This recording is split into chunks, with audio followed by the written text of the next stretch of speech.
দেখা যায় যে ছেলে পরীক্ষায় ফেল করছে, ফেল করে না।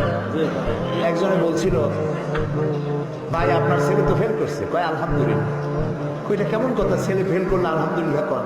কয় যে আমার ছেলে যে পদে রোজে ফেল করতে পারবে এটা আমি আশা করি।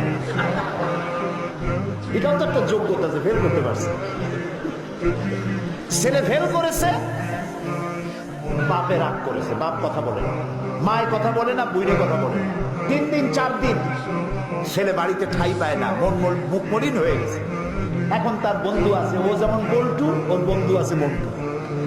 এই মন্টুদের সাথে মিশা বাড়িতে তো জায়গা পাইলো না, মন্টুরা জায়গা দিল, মন্টুরা জায়গা দিয়ে নিয়ে গেল সিনেমা দেখাই, হাবি জাবি দেখাইলো, হাবি জাবি খাওয়াইলো। আপনি মুখ কালো করে রাগ করে আপনার ছেলেটাকে সর্বনাশ করে দিলেন।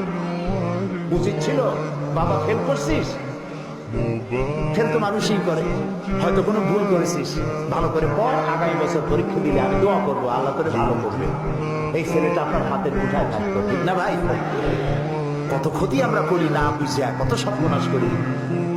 মেয়েটার সাথে কথা বলি না, ছেলেটার সাথে কথা বলি না, এটা ঠিক না।